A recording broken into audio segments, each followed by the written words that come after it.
Hi hello welcome to my channel. ఈరోజు special mutton కొవ్వుతో చారు విత్ వెజిటేబుల్స్ అండి. ఆలస్యం చేయకుండా వీడియోలోకి వెళ్ళిపోదాం. ఫస్ట్ అయితే నేను ఒక కుక్కర్ తీసుకొని అందులో ఆయిల్ వేసుకుంటున్నాను.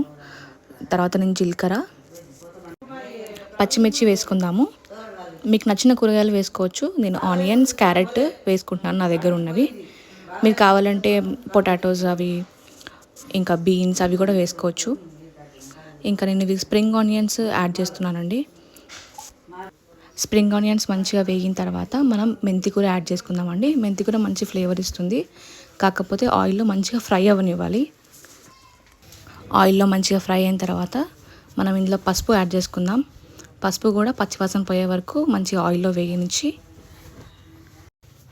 సొరకాయ ముక్కలు యాడ్ చేసుకుందామండి. అవి మీడియం సైజ్గా నేను చాప్ చేసి పెట్టుకున్నాను ఆల్రెడీ. కొంచెం మీడియం సైజ్ అయితేనే మంచిగా ఉంటాయి, లేకపోతే చారు కాబట్టి పెద్ద పెద్ద పీసెస్ ఉంటేనే మంచిగా ఉంటాయి. సొరకాయ ముక్కలు కూడా వేగిన తర్వాత మనం ఇందులో అల్లం వెల్లుల్లి పేస్ట్ యాడ్ చేసుకొని అన్నీ మంచిగా వేగేటట్టు ఒక 5 minutes క్యాప్ క్లోజ్ చేసి కూడా కొంచెం వేగేటట్టు చూసుకోండి. తర్వాత ఇందులో సాల్ట్ వేసి నేను మళ్ళీ మిక్స్ చేసి క్యాప్ పెట్టేస్తాను.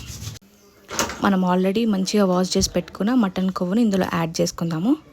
మటన్ కొవ్వు వాష్ చేసుకోవడం కూడా చాలా ఈజీ అండి. లైట్గా హాట్ వాటర్లో 2-3 times వాష్ చేసుకుంటే సరిపోతుంది. కావాలంటే మీరు పసుపు వాటర్లో కూడా వాష్ చేసుకోవచ్చు. చాలా మంచిగా మిక్స్ చేసుకొని ఒక 5 minutes లిడ్ పెట్టుకుంటే మనం యాడ్ చేసిన వెజిటేబుల్స్ అవన్నీ కూడా ఫ్లేవర్స్ ఆ కొవ్వులోకి మంచిగా ఇన్ఫ్యూజ్ అవుతాయి అన్నమాట. నెక్స్ట్ మనం కట్ చేసి పెట్టుకున్న టమాటో పీసెస్ యాడ్ చేసుకుందాము. మనం చేసేది చారు కాబట్టి టమాటో పీసెస్, సొరకాయ పీసెస్ ఏ వెజిటేబుల్ అయినా సరే కానీ కొంచెం పెద్ద సైజులో చాప్ చేసి యాడ్ చేసుకోండి. కొంచెం మనం తినడానికి చాలా బాగా అనిపిస్తుంది. మీరు ఇక్కడ చూసినట్టయితే మనం యాడ్ చేసుకున్న కొవ్వు పీసెస్ అన్నీ కొంచెం వేగిపోయాయి. తర్వాత ఇందులో మీకు సరిపడా కారం యాడ్ చేసుకోండి. మీడియం ఫ్లేమ్లో లిడ్ పెట్టుకొని 2 to 3 whistles వచ్చే వరకు పెట్టుకుంటే సరిపోతుందండి మనకి. మీరు ఇక్కడ చూసినట్టయితే పైన ఆయిల్ సపరేట్ అయిపోయిందండి అండ్ కర్రీ కూడా మంచిగా ఉడికిపోయింది.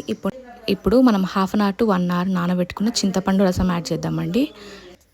చారు అనేది కొంచెం థిక్ కావడానికి నేను బియ్యం పిండిలో లైట్గా వాటర్ యాడ్ చేసి ఏ లంప్స్ లేకుండా మంచి మిక్స్ చేసుకొని అందులో యాడ్ చేసుకోండి మెల్లమెల్లగా. ఇంకా అంతే అండి, చారు రెడీ. కొత్తిమీరతో సర్వ్ చేసుకుంటే అయిపోయినట్టే.